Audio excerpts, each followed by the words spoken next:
It's basically how we cope with life, how we navigate the river of life. And that's to do with having the coping mechanisms and the wider social support to cope with the challenges that life throws at us. And, well, sense of coherence looks at three components. Hi everyone. In today's episode of Labours of Sports Coaching, I spoke to Dr Andrew Kirkland, who is a lecturer in sports coaching at the University of Stirling.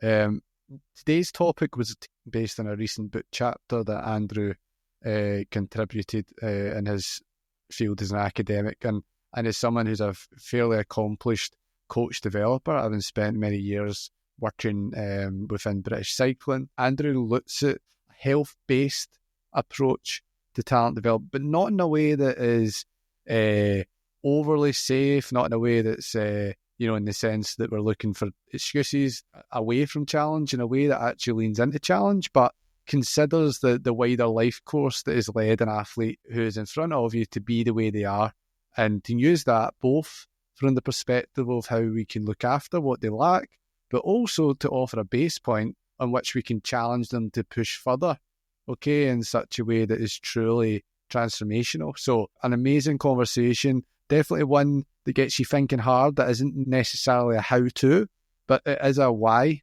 type debate. So let's get into it.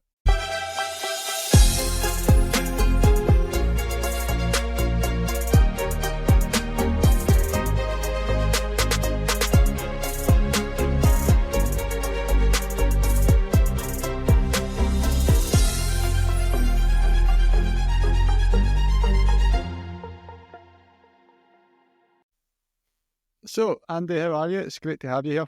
I'm doing good. I've got the dog sitting at my feet, keeping my feet warm, so... Great, fantastic. If we hear the yelp, as we say, then we know you've maybe moved the runway, so you need to be careful. Yes, so I'll have to sit still. Yeah, so we're going to chat today about a recent book chapter that you contributed that I was fortunate enough to get a chance to read, and it was really, really interesting, looking at the salutogenic approach to talent development. Now, I think maybe a nice starting point to this might be, why do we feel the need to have another conversation about larger approaches to talent development? What was the sort of motivation behind bringing up a conversation that people might say has been churned up quite often already?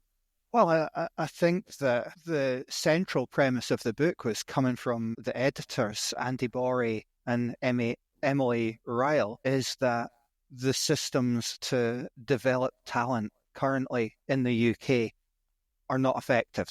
They're not working. And I believe the reason I was asked to contribute is that I'm seen as a voice, hopefully of reason, but also a voice of dissent, and saying these are the types of things we need to be focusing on in talent development. And the conversation went along the lines of, well, what can you write about, Andy? And salutogenic, it's a really, really big word, but the framework that I use to frame all my research and all my thinking, it's not an esoteric academic sounding word to me. It actually embodies my purpose in sport. And salutogenics is quite a straightforward word, even though it sounds fancy.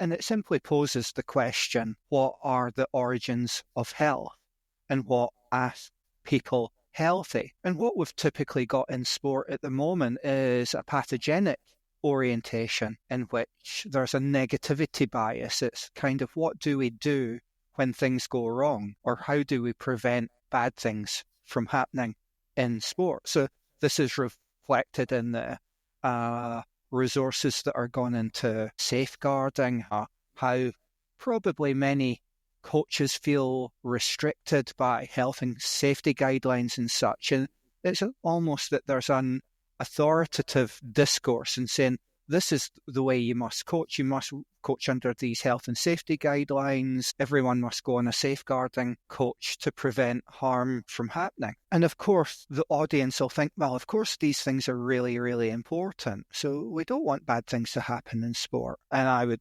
say, absolutely. But the nature of being human and the human life course, well, we all experience negative things, bad things happening, and sport is often a really difficult environment too. And we can't necessarily wrap young people up in cotton wool and safeguard them from every harm, because the consequence of that is that many will not develop the coping strategies to support them with the rest of their lives. So if we look at the central messages like coaching the athlete-centered coaching, and we want to develop people in and through sport, so beyond sport. So we use these experience in sport to develop discipline, team ethic, work ethic, all these positive sorts of things. But if the challenge isn't there, if the risk isn't there, if there's not autonomy given to young people and so on, and they don't experience some of the challenges that they'll face in later life, then sport's probably not going to be achieving these really positive things we're setting out to achieve from them. And I think by being overly protective and taking this pathogenic orientation to stop harm and illness and everything happening, we're actually opening young people up to greater risk in their future. They're unable to cope with the challenges that they may face in later life. And I think, well, you're a university lecturer, I'm a university lecturer, and something we all tend to be speaking about right now is how undergraduate students, when they come onto programs, aren't prepared to be autonomous learners. They're not prepared to do what we expect of them at university. There's not those motivations, the engagement, and the prevalence of poor mental health is unprecedented in society, in fact, and we're seeing that at university too. So I think we need to think about how we develop performance in a holistic and integrative way, but also a realistic way to recognise that Kirkland's 3 laws of life is shit happens. I hope that doesn't bugger up with your algorithm. No, so shit happens, life's not fair, and the goalposts change. That's the reality of your life. That's the reality of my life. And certainly as I've progressed through life, where adversity happens, normally it's just a shrug of the shoulders, and that's kind of normal. I would expect that. Whereas I would suggest that lots of people really struggle with challenges in life to an unprecedented level. And part of it is perhaps wrapping young people in cotton wool in life, not pushing them hard enough in school, not preparing them for failure. Because you're from a footballing background, and what's the prevalence of young footballers who go onto an academy program at 13-year-old transferring into the professional game? It's probably, I think the statistic is about 0.001% of these players will make it. So inevitably, the vast majority will not necessarily achieve their dreams. So if we look at perhaps football environments, the question is, are these environments healthy for these young people? Are they actually preparing them for that failure, but allowing them to believe that success in performance terms is achievable? So I suppose that's the central premise. That's a long-winded way of saying we do need to look at performance environments and talent development environments to look at what we're actually setting out to achieve, and if we're being successful in doing so. And I would suggest that overarching evidence would point to they're not really working for anyone. But what's quite interesting that you mentioned that, just when you say a health-based view and coaching, like the first thing that was springing to mind is about actually wrapping people up further. But then actually what you've then moved on to say actually is that we require a base point of challenge alongside health, because it was interesting as I read the book chapter, because you move, it's not that you do it, I know you do this deliberately, but it moves from kind of speaking about looking after athletes to also looking at, well, what do the top performance athletes have? And they have had challenge and difficulty. And then there's a bit of back and forward, but is it worth the potential risk to your overall health to get to that level? So can we speak about this maybe as a view on performance and what a high performance person or athlete is, where or not we need to separate those things? Because it was just, there is a lot of moving between different viewpoints and attention that's really healthy in my opinion. But I could imagine for some people that could be confused by going, but health is looking after them, health is, but then it's that as well. So I think it comes down to how we look at stress. So stress is the key word. What is stress? And we can look at it from a biological perspective, and we can look at it from a psychological perspective.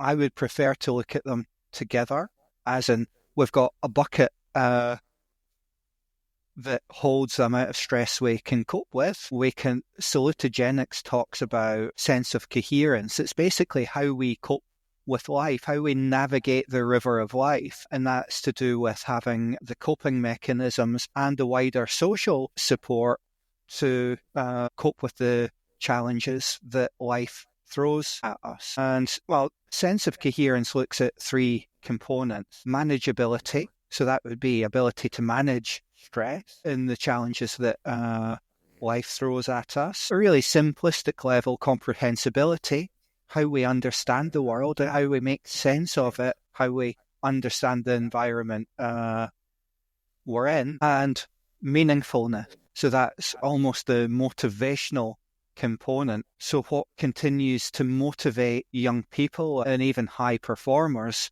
in that environment? And what we often find is where the meaningfulness is contingent on performance, as in winning, when that disappears or when it doesn't happen, there's a deficit which many athletes cannot cope with. So outwardly, we may see Olympians that have taken their meaningfulness from developing their whole identity around sport, and then it ends.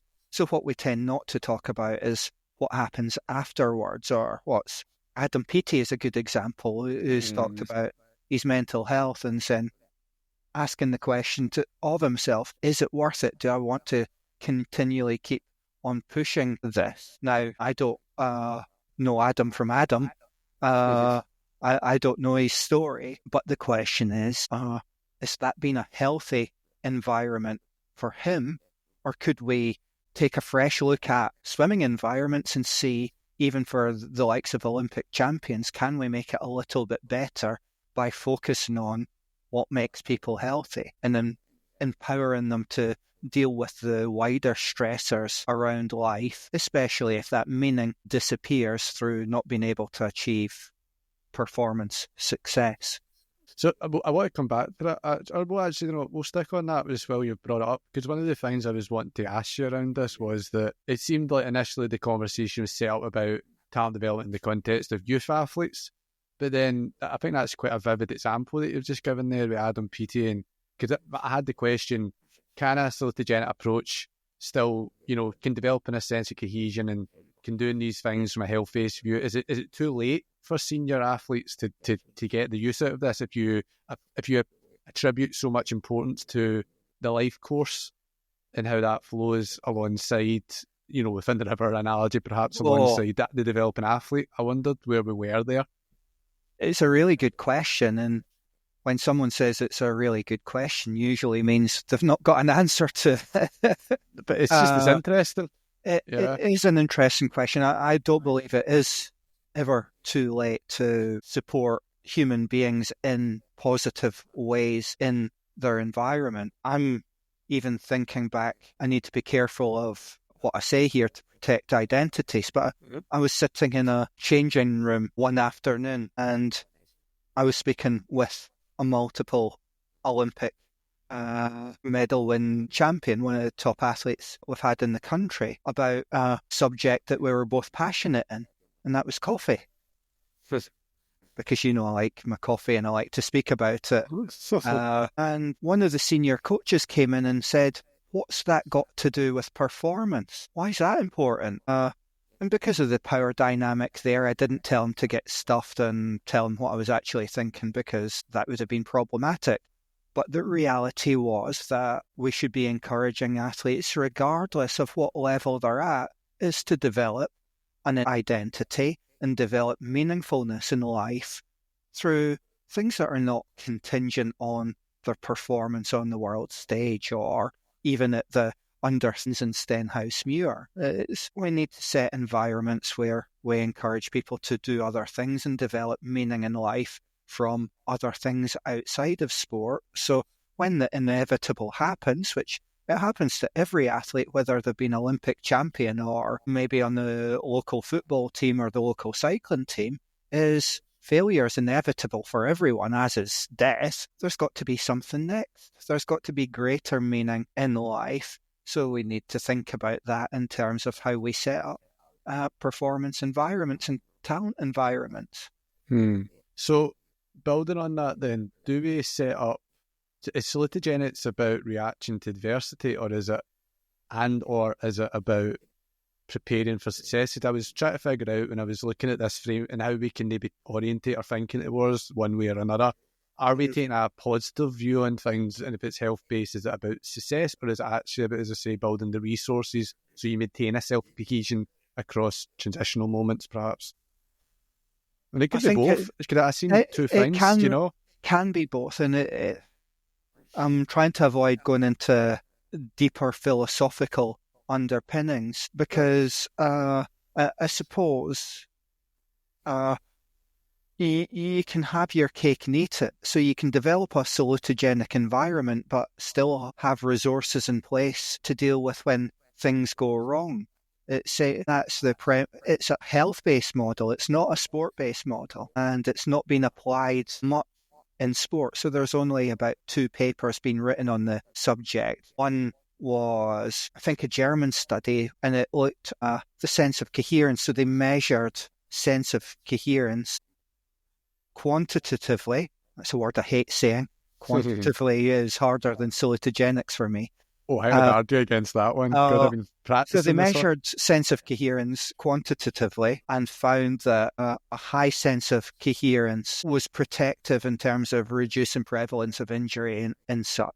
But coming back to Kirkland's 3 laws, shit happens, goalposts change, life's not fair. Most people are going to get injured at some time in their career. So it's not saying, let's invest all the resource on making sure people don't get injured, because they will. We still need strength and conditioning coaches, physiotherapists, doctors, surgeons, all these types of things when things do go wrong, because they do. So, the medical philosopher Anton Antonovsky, who developed, I'm thinking about it, I would say it's a thinking orientation.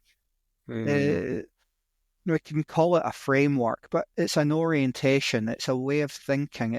Rather than being biased by the negative, which humans tend to be, we all like a moan. And we focus on what's gone wrong in the day rather than what's gone right in the day. The orientation is basically to say what's gone right in the day and how do we use that to develop healthier environments. Because I think that, it got me, even as we were thinking, I'm thinking as you're replying there, it made me consider how we arming people with real still. And sometimes there's a philosophy of thought that if still can't happen in the presence of pressure and stress as it's still. So it's kind of like, this is almost why we have to teach the movements, teach the athlete, but also teach the resources as well, and try and have equal, comparable standards at either side of that. But I want to... Can I bring that back in? So you talked about skill, and a lot of the chapter is about my life story and how I've developed in sport. And I'll tell you about an incident yesterday. It sounds a bit funny, but it really takes a life course approach as well. So I had just had a really nice round of golf. It had finished all square on the 18th against an old mate and stuff. And I won't go into the details of the game of golf, but I had a lovely time. And then I've got a new golf cart. At the end of the round, when no one's there, I had to fold up and put in a little slot my old golf cart. And that might seem quite an innocuous thing, but I was wrestling this golf cart like it was a giant squid or something, or a giant octopus. I couldn't fold the damn thing. I couldn't get it down into the shape. The last time I tried, I checked my finger and I had a big bruise. And it really hurt. And I was besides myself. I was really, really upset. The question is, why was I so upset at the inability to fold up a golf cart? And it probably comes from my childhood and beyond, in which I'm undiagnosed dyspraxic. I couldn't tie my shoelaces until I was 8. And some really basic skills that you might look at and go, oh, that's easy, and go, dit.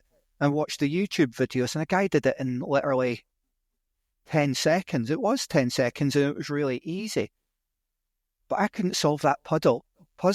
It was really, really hard, and it brought about a lot of distress. It's reminding me back to these days when I couldn't tie my laces and how frustrating and upsetting that was. But when we think about skill acquisition, and maybe if there was a coach on hand, a coach of how to fold a golf cart together, the immediate reaction would be to come up and show me how to do it and help me do it and put your arm around me and say, there, Andy, it's all right. But the nature of me and the nature of the beast is that I need to learn to work things out for myself. So part of that frustration, it's not nice, it's not pleasant.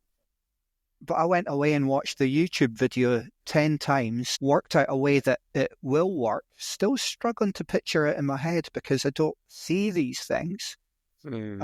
So that any intervention from someone to help me would not necessarily have helped me do it myself. I need to be allowed to explore and solve the problem for myself, and then I can get quite good at it. That's part of my story, is that, and I talked about it in the chapter, I was in the yellow group at school, which was for the low achievers in the class, where people tend to have a low expectation. And we know from the wider literature that children who go into lower sets at school tend never to emerge from them. They don't come out because people have got low expectations for them. And I strongly believe, based on my experiences, that's quite hard for me to say as a scientist, based on my experience, I believe. But given the right environment, most people have got a great deal of potential to do really, really well. So if we look at school didn't work for me, and school doesn't work for an awful lot of people because it's the wrong type of learning environment for them. And it tends to disadvantage those who we might label neurodiverse, so dyslexic, dyspraxic, and wider learning needs. The question for me there is the classroom set up in a way that allows teachers to differentiate for these different needs? Does it allow the teacher to create a healthy environment that allows different people to develop at their own rate? Or is it almost a Bordeusian system of power and control in which we're all expected to assimilate with a way of being and doing? If we listen to someone like Noam Chomsky talking about such things, he would say it's a Bordeusian system of power and control. So we're not allowing young people to prosper right now in the classroom. So people like me, who may be a really slow learner or may not be able to process information in the same way as maybe the teacher learned to process information, much in the same way as many coaches learn to coach based on their own experiences. But their own experiences, particularly if they've been successful at their sport, may not be reflective of, I'll say, people like me who have struggled with every tie my shoelaces. Tying my shoelaces was a big achievement. Other things that people see as quite straightforward have been big achievements for me in life. So that from a coaching perspective, we need to think about who's facing us, what their life experiences have involved, what challenges they've faced, and the best way to support the individuals. But in a group environment, we've not got time and resource to focus in depth at absolutely everyone. That's unrealistic. But we can adapt our approaches so we're more embracing of different people's needs. So you may have one or two people that are really good performers that potentially can go on to a talent development pathway. But for the majority, you want to create an enjoyable environment where they want to come back and continue to play sport, depending on what context we're in. Can you achieve everything for everyone? I think you can. But there's two things that you made me think about there, right? We can maybe touch on each of these separately. I'm quite keen to ask what your advice would be on this. You mentioned about maybe where some people have got a more straightforward trajectory of success. And so let's take football, for example. A lot of youth academies in football are ran by ex-pros, and a lot of decision-making around talent development is often ran by people whose very life course would suggest quite a linear view on how they move. Not necessarily, they wouldn't say that it's linear, but it's almost a question of, should an academy be set up with the view in mind of who doesn't make it, rather than with the view in mind on who does, and trying to reverse engineer it? Because oftentimes it can lead itself to practices where an environment is being set up based on the successful athletes. It can be set up in such a way that maybe unbeknown to the person who hasn't went through the life course that they were unsuccessful, they might be putting in place environmental contingents that would allow for success despite them, not because of them. I always wonder if should we be looking at the kid who doesn't make it and thinking about what their life course has influenced, and figure out how we can catch more people working out of that approach than perhaps working back from a view in success that's alien to some of these other aspects of... Absolutely. It still leaves quite complicated questions to address if we were to go down that direction. Now, I had a conversation with a head of performance, a top league club in Scotland not so long ago, and I'm having a conversation like this. And again, I'm being a bit cautious in how much I say. But my first question is, right, we know that most players won't succeed through this pathway. What's the point of your pathway? Was the question I asked. And why are you doing what you're doing? Can we not do something to improve it? People do make that assumption, don't they? It's kind of just accepted 1% make it. So let's just continue to create an environment where 1% will make it. Maybe we need to think about that's a really bad return. It's a bit funny. Well, it depends. So if you've got a relatively good academy, which per Scottish academy, I think it'll cost in the region of £400,000 a year to fund quite a basic academy in Scotland. Really about that thing. Imagine that over 5 years you have one player that succeeds and provides a return on investment of £20 million for the club. Is the return on investment worthwhile? I would suggest the board thinks so. So that's one angle to look at it, is the business imperative. The other angle is that, well, if some clubs don't do it, the other clubs will just suck up the players, and then they'll have even less chance of transferring players through the pathway into their first team and saving the first team money, because Scottish football is a low-resource environment. Now, if I had a magic wand and headed up the SFA, for example, there's lots of things I would do, but probably the first thing would be that I would stop the academy structure. If we look to, say, the models of football in Scandinavia or Iceland or whatever, many of the clubs are community-based.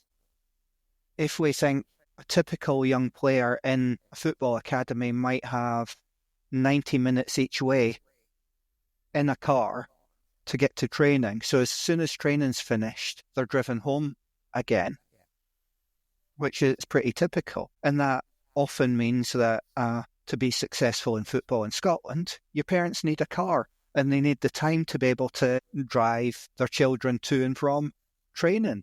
So that precludes quite a large demographic, especially those from deprived socio-economic communities. So success is contingent on having a car. And is it healthy as well? Andy, for example, I think it's quite commonplace. I don't think it's necessarily just Scotland, but across UK anyway, like where there are academy midweek games that finish at 10 o'clock at night. Now, if we then balance that with this sort of looking at holistically at what else an athlete requires, these are kids then that are going to school that it's more than with little sleep because of things like the commute, the wider regional structures and how they have to move between things.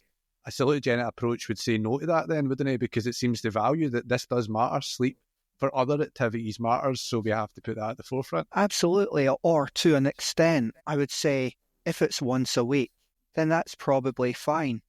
But if it's training and a late night game, And we know that hard training in the evening disrupts your sleep. Young people need their sleep, and if they don't get it, there's physical and mental consequences for that lack of sleep. It may impact on their engagement at school. It may impact on their mood. It may impact on their insulin response, what they eat, when they need to eat it, all different things. And invariably, it impacts on brain development too. So, from a salutogenic perspective, it would be, how do we set up an environment, sleep, and the rest of the life of the children is considered when we're planning training and when we're planning competition.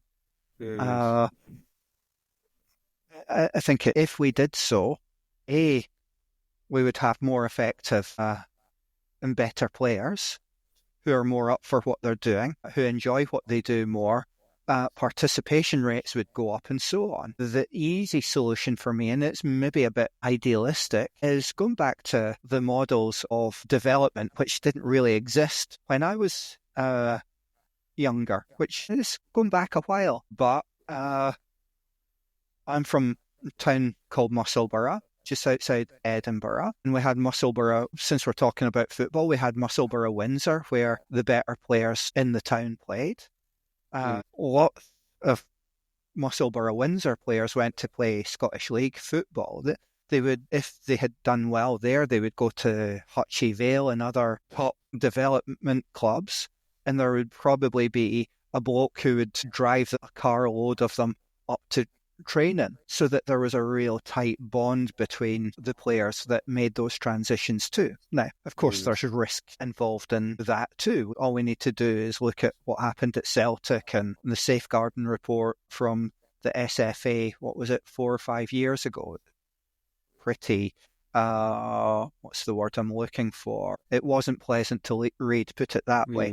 So if we're looking at the salutogenic perspective, it's my question would be, how do we set up more effective community programs where players don't have to travel so much, and what's the mechanism from which everyone has the opportunity to move up to the next level should they have the talent?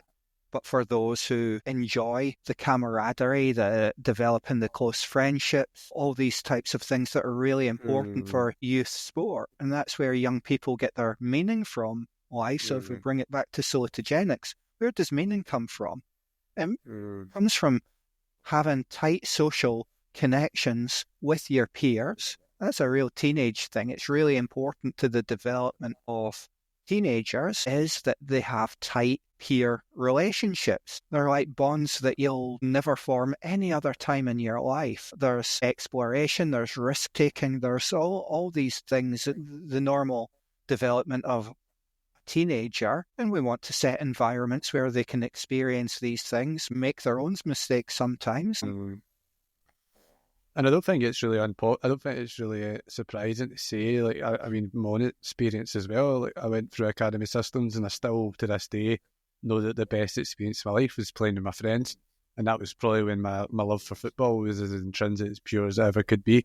I wonder with this conversation, however, just one of the points you do make there around the community-based model.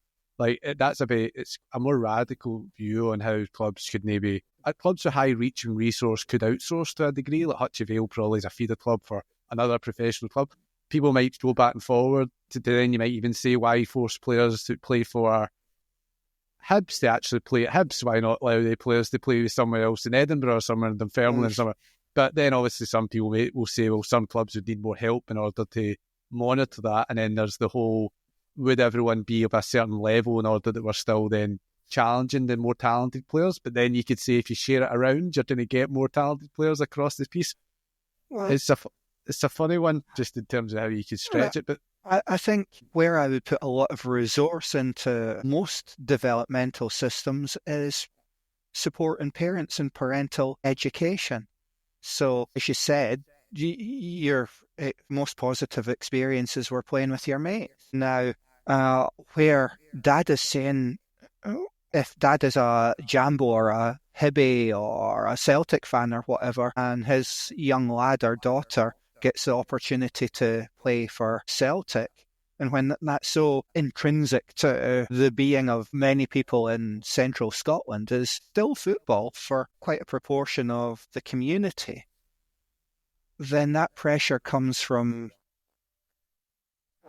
parents saying, "Oh, you're playing for Hearts now," and that the belief that because a 13-year-old has made it to Hearts Academy, then they've got a good chance of playing for Hearts as a professional footballer in 6 or 7 years, when the reality is very different.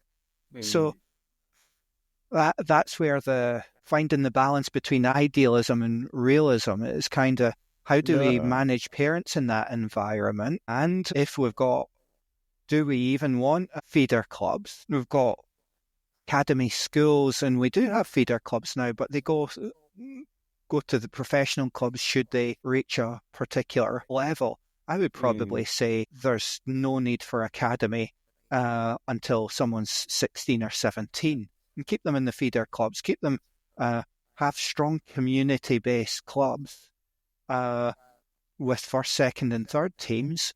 So in the thirds, you might have the guys that are never going to be a professional footballer, but they go to be with their mates and they enjoy a game of football. Next level, then you've got the levels up, so that everyone's getting the opportunity to play with a level that's consistent with their ability, but the chance to transition to another level should they have that potential. Yeah, I mean, so what I would like to do is we'll bring a conversation back to what we can control, I suppose, then, because I know we're thinking quite idealistic at the moment here, but I don't want to let people off the hook that easy, because actually there are things, and I think what was so powerful about the model you proposed and the way that you constructed your argument in the book chapter was that at the local level, and I mean now the coach to coach, we can do things here, again across a longer piece, but we can have a level of influence. Now, one of the things, and this might be a helpful segue into helping me understand more of the model, Alan, and how the model kind of sits and folds into itself. You'd mentioned, obviously, there's the three separate parts of meaningfulness in terms of what it means to you, comprehensibility, in terms of just being able to make sense of the environment, and then the manageability part. Now, there seemed to be the other half of the model was around resistance resources.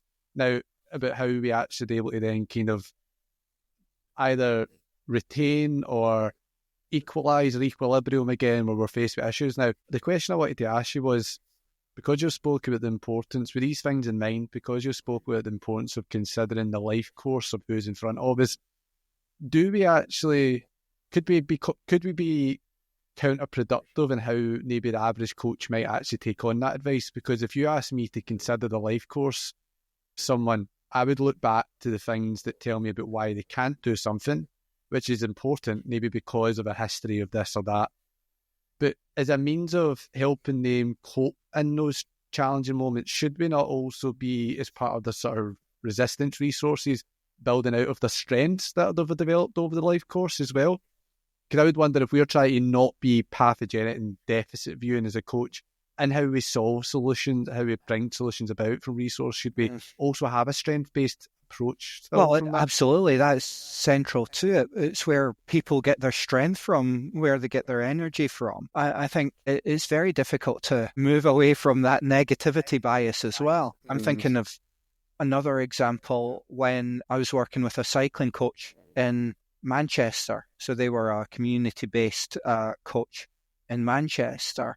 And what he said to me, it was really profound, was, I work with some really difficult kids here, and their behaviours can be very problematic. But what I do when I'm faced with these things is always to remind myself that I don't know what they've just experienced before they came to my session. So the area in which he was coaching was around the Etihad Stadium, so East Clayton and that sort of area of Manchester. And it's really quite rough. There's gangs, there's gun crime, there's drugs. The area is one of the worst for gun crime in the UK. So he had children coming from these communities into his sessions. So he had to continually remind himself of their life courses, their challenges, and sometimes their strengths as well. So it's to be understanding of some of the challenging behaviours, but to recognise that these young people have their own strengths too. I'm thinking of one guy in particular who was a really good BMX rider. I mean, exceptional. But he had never been in a formal club whatsoever. They didn't want him in the clubs anyway, and it's not something his parents would take him to. It took money, and he was quite hard to handle. And I was working with him as part of a youth outreach project and speaking with his mentor as well, that saying, well, he has had a really difficult upbringing. I'm seeing remarkable leadership qualities. When I'm speaking to him, he was about 14 or something. When I'm speaking to him as an equal. He has a presence, and he's got a way about him. There's something special about him. And his mentor said, yes, his brothers are major drug dealers in the area. So his brothers were probably leaders in the community as well, leaders in things that we would prefer them not to be leading in, and probably good at financial management, leading others to get them to do what they wanted, performing at a high level in really unsalutary ways. But if you see that through a positive lens, well, what if we harness these strengths in this young lad to help him develop in and through sport and give him the best opportunities we can, despite and in spite of his life course? What do we need to do? The reality is, when you try to do things like that, the barriers are really, really high. They're very challenging, and systems are sometimes set up to stop young people like that coming into the system. And when they kick off or create problems, the instant thing to do is usually to exclude them. And that's what happened in this case. But if we exclude this one young person and he goes into the criminal justice system, for want of a couple of £100 to support him and paying free membership into a club and giving him a wee bit additional support, we're talking 7-figure sums should he go into a life of crime in the criminal justice system. So the return on investment to invest in young people like him, to help him be as healthy as he can be. It's true. It seems, sorry to interrupt, it's just as you're saying that, it just becomes so clear why we sometimes need to even change what we think of empathy, because it's like everything you're saying there, it's like, yes, having awareness of the life course, but empathy, like in similar in the Solutogenic view, but it's similar empathy. People assume empathy has to mean only being nice. Empathy can be just about understanding. A Solutogenic approach seems that it can just be about understanding, both in terms of what they lack and where you do need to give them a cuddle, but also where they have a baseline of strength upon which you can build and push them. Ethically speaking, as a coach, so push into a leadership position, push, and it's not about this protection, but it's about, having a less straightforward but approach of trying to grow someone that builds out of what they can do, but also is considerate for what they can't, while getting all these other variables correct. But it's just not being nice all the time. It's being effective, isn't it? It is about being effective. This nice and humanistic and everything, I think it can be a little bit problematic. I think it helps be nice, but there's different ways to be nice, so that if I'm working with a student and they've produced work that is not up to the standard, I'm really interested of why it's not up to the standard. But we must be clear, listen, that standard's not high enough. So I would say the pass mark for an undergraduate student is 40%. Unless there's serious issues, every single student should be able to achieve 40%. There's something going on externally, whatever it may be, if they've not been able to achieve that.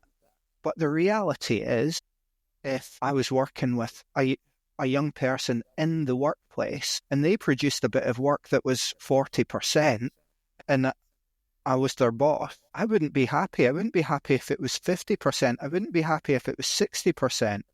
I want to see them do their absolute best and invest in them doing their best, but be really clear when it's not good enough. In performance terms, that's in sport, that's a little bit different in that, well, it's from my experience of coaching high performers. So I don't want to call them elite because that's a word I don't like because it's used to describe too many people.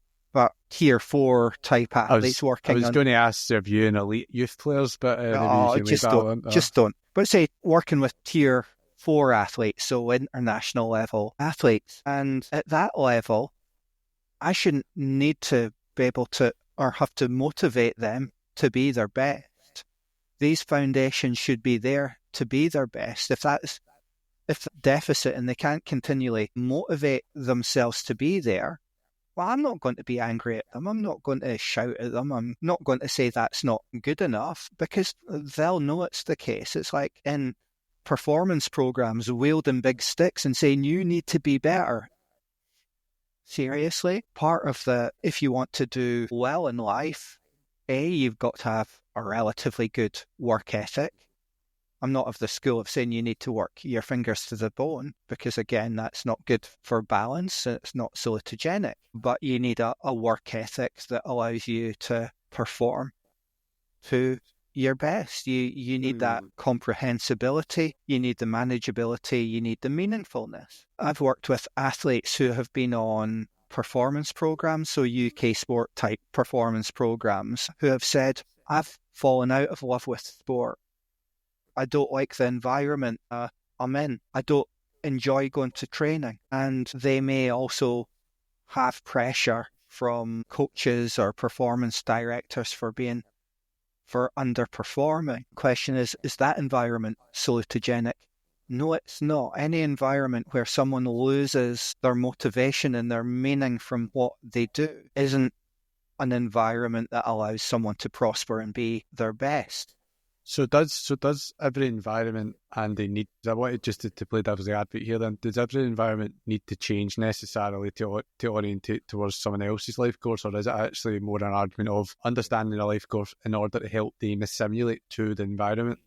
Because I wonder in terms of between how far can we take this? I think that we need agile coaches who are able to recognise the life course or potential life courses and the meaning that different people take from their sport. But the central point should be that we should accept it to be where they are. They're motivated to be there. And if they're not, then we need to, as coaches, look deep in ourselves and think, are we using our energy positively? I talked about this use of energy in the African context as well. I won't go off in that tangent, but are we using our energy in the most positive way? Do we want everyone to assimilate with the system, or do we want to recognize that there are differences between people in those systems where one thing works for some and another thing works for other people? So that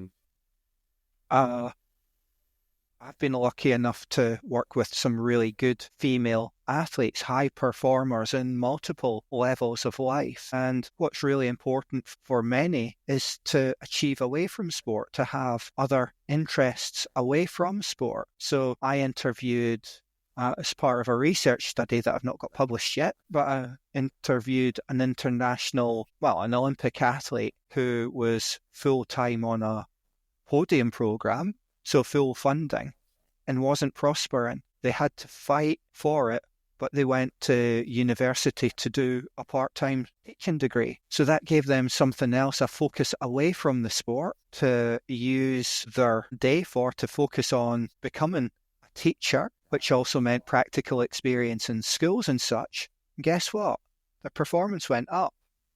There are some schools of thought that would say, no, you've got to wholly focus on your sport. But sometimes being able to focus on something else and to create more meaning kind of puts why we do sport in the first place.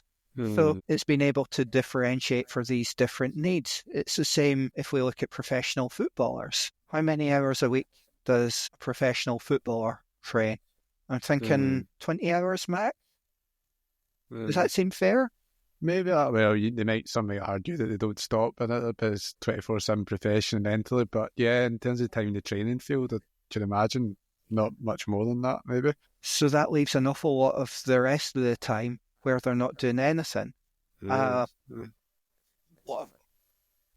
We've got problems with gambling with professional footballers, problems with lots of different things, and that's in the literature as well, that it's not necessarily the best thing for their mental health. So that they're setting up a salutogenic environment is to give them affordances, opportunities to go away and do other things that are not so contingent on what they're doing on a Saturday afternoon. Well, I think it was Marcus Rashford. He was quite a keen case example in this, where he had obviously a lot of charity work that he was doing outside of sport, and it still allowed him. And it was I think there has been work in psychology to say that it helps people rationalise things. They bring a wider perspective, so they can go over defeats more easily. They're actually re-energised because they've not been burnt out with having only that sole focus they consider all the time. So, like, there is actually an evidence base to support that as well, but that's a nicer anecdote around that, I think, too. Absolutely. So when we're talking about how do we create healthy environments for athletes, we need to explore with, and we're talking at the top level here, those that are doing it for a living, we need to explore things that can give them a different level of meaning, potentially widen their social identity. Because we know that, say, with an injury and you're away from the team or you're away from training, you lose a bit of your social identity, and that can be problematic. So the question is, how do we develop environments where that social identity is wider?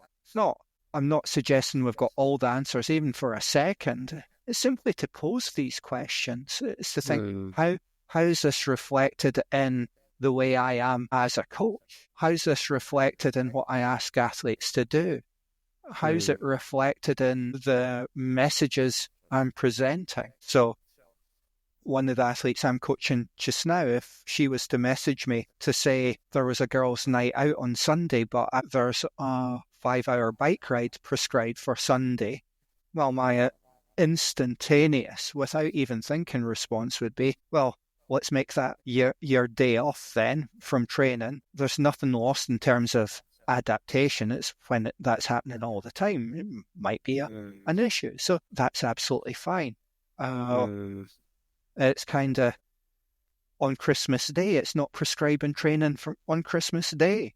Unless something I used to do was go out with my buddies on Christmas Day and go out for a Christmas run where you had a wider range of abilities and we would just run along together and speak with each other. So there's different things you can do to present these messages to say, to maintain that manageability and meaningfulness in the sport, to encourage athletes, participants to do other things and to see that as positive in terms of performance adaptation as well. It's a nice example you give there, because it's like you want a health-based outlet to be healthy still, so you don't want to necessarily tell them, oh, you can go and, do this or go and get drunk. It could be, we talk about this in the context of academies, for example. I think, like, if we know that we need to allow more space and time for kids to hang out with their friends, we can also, at the same time as giving that, manage it somewhat by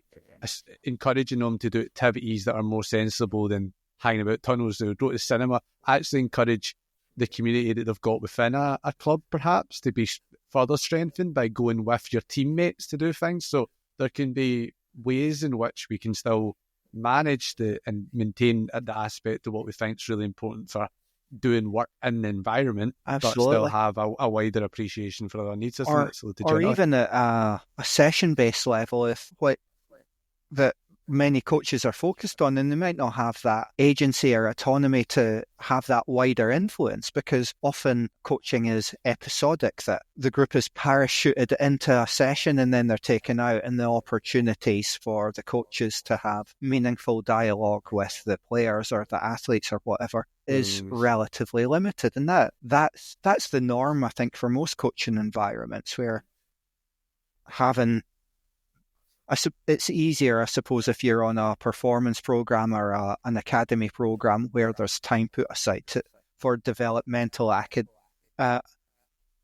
developmental opportunities that don't relate directly to sport. That's a bit easier.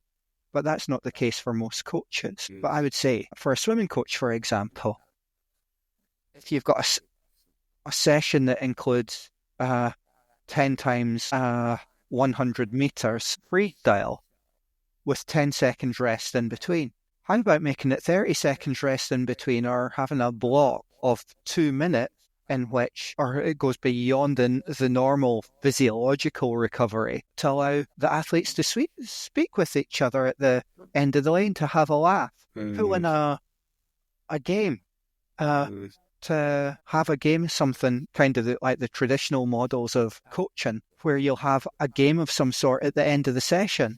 That sometimes disappears for more performance-orientated athletes. But how about having little races, little fun team games, opportunities to have a chat and develop these relationships in session design? So it can be really implicit. It can be very, very subtle and not controlling. A coach might say, oh, that's not physiologically optimal.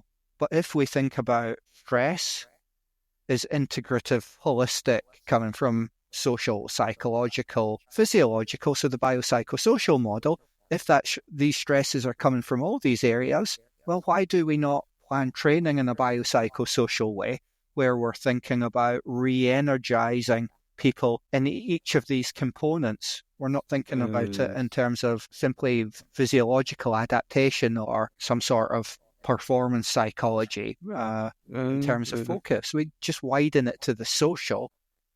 And would that be correct, Andy, see if I was trying to put any language, that maybe the day-to-day coach might encounter, like, is that sort of like where, let's say you've got a kid who's just not communicating very well on the field, there's an element of the social aspect there, but then rather than focusing on, rather than the solution be, let's keep getting people around them, this is then actually looking at, do they lack the confidence to know what to say?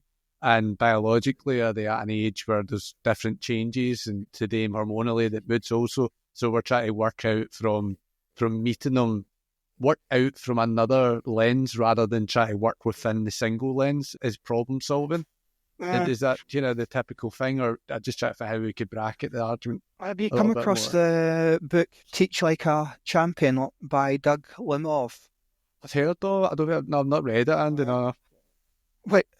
So he talks about school environments where, so I think where his work originally came from was that he looked at academic performance. I could be wrong. I've not read the book for years and years, but he looked at the relationship between levels of socio-economic factors and then educational attainment.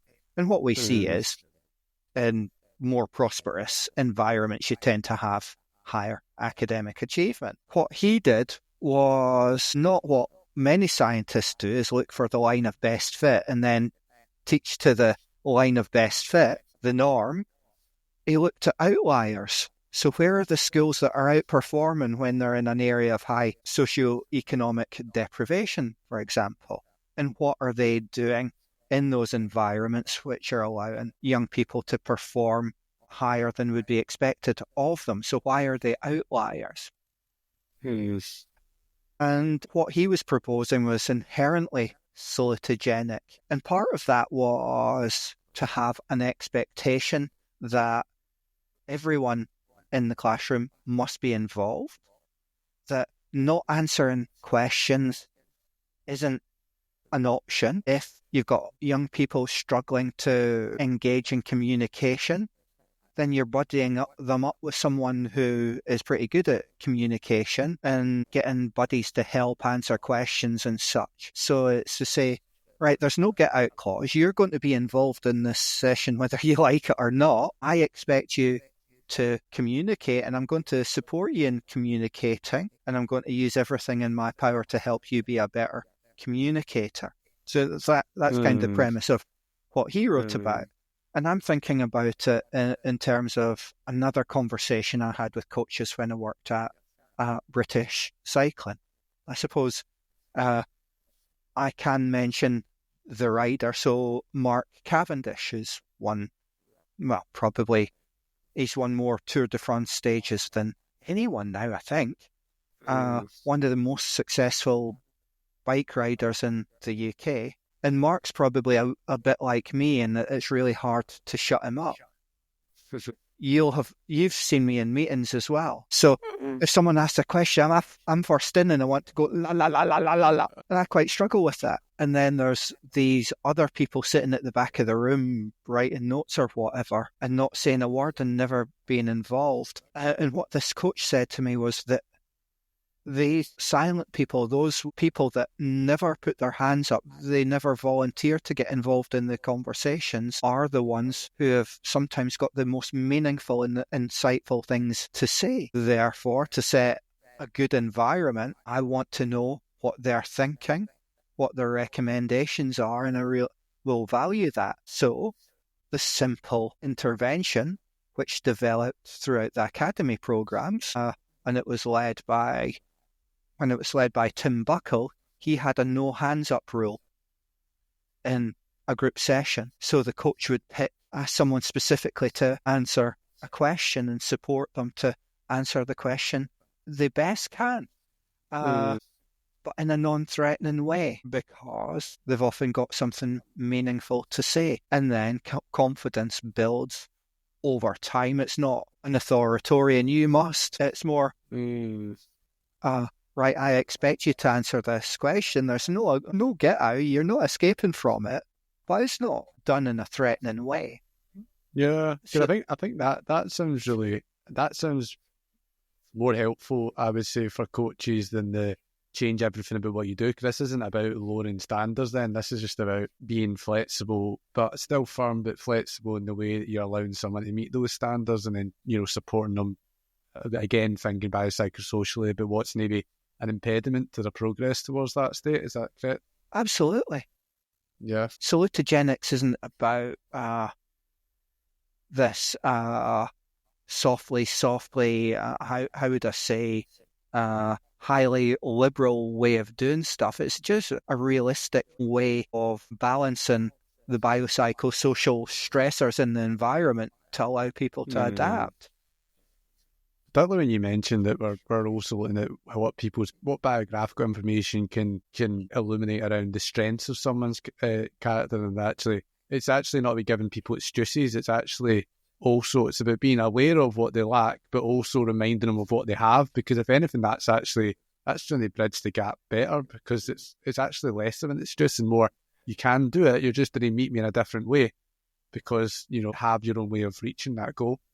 So yeah, what happens with kids who might struggle at school, might have learning difficulties, they might be disengaged, and they might be excluded from the classroom and such, and there's not that people have got low expectations of them. In my experience of life is where those people who have always had low expectations of them, they'll often work to the lowest common denominator. For me as a coach, and it's partly reflected in the stories I tell in the chapter as well, is as a coach, how can I influence the life course of that individual? Can I have a positive interaction with them that might result in a change for the rest of their life? So I talked about two experiences at school. One being the fat ginger kid who wasn't included in a basketball tournament, and kids who I thought were equally as inadequate as me got a game. So that was profoundly upsetting for me. But that gives me, these types of experiences give me a lot of the drives in my life as well. So if someone thinks Andy's not very good at this or he can't achieve there, I'll fight to the death to prove them wrong. So that experience in itself that was highly negative and very, very upsetting, I think I must have been 7 or 8 years old, something like that. I still remember it vividly to this day of how upset and inconsolable I was at a very simple and seemingly innocuous behaviour from a coach. Is it a bad thing that I experienced it? Probably not, but I wouldn't necessarily wish it on others. And then later on in my life with another PE teacher who recognised my work ethic And the fact that I remember that to this day, one team talk, and it was this one coach who recognised stuff that no one had ever recognised before. Or another coach who's been my mentor for quite a few years, I've not seen him for ages, who was really frank about my abilities as an athlete and my abilities to perform at a higher level, saying, nah, mate, you've not got the prerequisites. You're not very good, are you? My initial response was, well, I won't say what my initial response was, but then he saw some things in me and my behaviours that thought, Andy could be a really good coach here. And for the next 10 years or whatever, this coach, who has coached multiple world champions, one of the top coaches in the world, whenever I sent him an email or called him, he always found time for me. So these things that have happened in my journey is drive what I do as a coach, is to think, right, my behaviours towards others is, right, I expect you to do your absolute best within certain constraints. No excuse. Well, I want to hear reasons, but no excuses. Come on, pull up your level. But to recognise hard work, and when someone asks for support or help, to always give it. Thank you. No, Andy, it's fantastic to get your insight onto this. And I'm really intrigued to find out more about the Salutogenic approach, because I don't think it would do it justice to say it's just about looking holistically. I think clearly from having this conversation, Salutogenics is actually about what holistic coaching it really is. And I don't think, and I would put myself into this camp, I don't think a lot of us have looked deeply enough as to how we can really be holistic and how we approach things. And then just spinning it from more of a less of a pathogenic approach to a more of a health-based approach in itself, it's led us down into a lot of really interesting conversations. And I love as well that you've got a lot of your own biography, inside this. We didn't get a chance to talk about actually how coaches reflexively probably should consider their own biography and the way we think about things, but just considering the wider life course of the athlete and not using it as an excuse, but using it as a base point to further challenge them is a really cool way of seeing things. So hopefully those that are listening have found that really useful.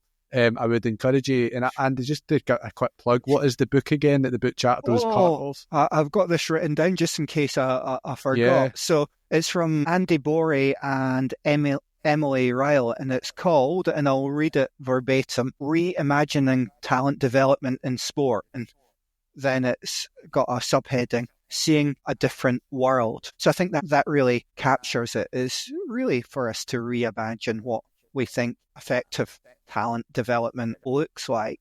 And that book's written between academics like me, practitioners, athletes. So it's not simply an academic book for academics. Those who have been athletes, coaches, practitioners contributing as well. Yeah, and actually I was setting that because I actually found it quite interesting to read, and not a lot of academic books are interesting to read at all, but that's just a testament to the way you shaped the narrative of the chapter. It was really easy and accessible to stay up alongside. So again, that's just another thing I would suggest to people, go and give that book chapter a read. Andy, how could people get in touch with you if they maybe want to continue the conversation? If you want them to get in touch with you, that's fine as well. The same goes for anyone, Mark. I'm not saying all these positive things and not saying, but everyone can get stuff. No, I'm too busy. It's really, really easy to find me. I work at University of Stirling, so you can find my email on the university webpage. I use Twitter. I refuse to call it by that single letter. So I'm a wee bit active on Twitter, so you can reach out to me there. You can reach out to me in LinkedIn as well. There's no excuse for not being able to find me if you want to speak to me. And unless I get 50 requests, I'll find time for most people. Yeah, excellent. No, thanks so much, Andy. And thank you to the people that are listening. I will see you next time. Thank you.